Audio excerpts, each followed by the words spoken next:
Digital presence কৃষি সংবাদ সুজলা সুফলা।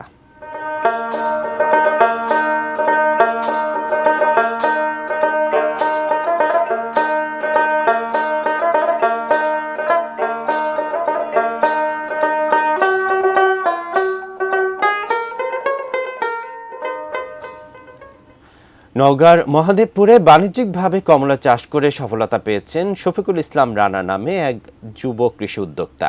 দেশে সাধারণত সবুজ রঙের কমলা চাষ হলেও রানার বাগানের কমলাগুলো কমলা রঙের। তার সাফল্য দেখে স্থানীয় অনেক উদ্যোক্তা আকৃষ্ট হয়েছেন শীতের সুমিষ্ট এ ফল চাষে। নওগাঁ প্রতিনিধি রায়হান আলমের পাঠানো তথ্য ছবিতে ডেস্ক রিপোর্ট।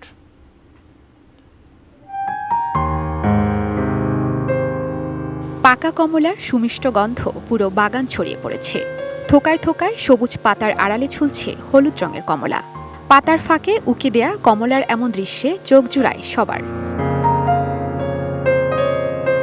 5 বছর আগে ইউটিউবে চাষ পদ্ধতি দেখে কমলা চাষে আগ্রহ তৈরি হয়েছিল নওগাঁর মহাদেবপুর উপজেলার ঈশ্বরলক্ষ্মীপুর গ্রামের শফিকুল ইসলাম রানার।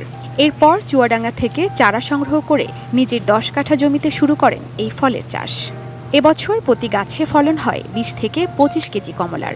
সার কীটনাশকের খরচ তেমন নেই, ফলে বেশি লাভের আশা তার।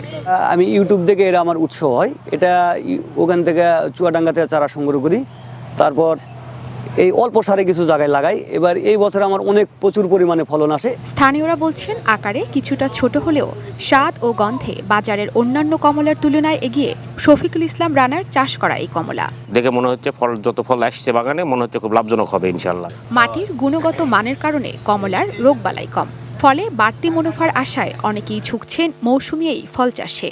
পোকামাকড় ব্যবস্থাপনা, সার ব্যবস্থাপনা, সেচ ব্যবস্থাপনা, এই বিষয়গুলো আমরা টেকনিক্যাল সাপোর্ট তাদের দিয়ে আসছি এবং আশা করছি যে আমাদের যে বাগানিগুলা এই কমলা চাষ করছে তাদের মাধ্যমে আগামীতে এই কমলার চাষ নওগাঁ জেলায় সম্প্রসারিত হবে।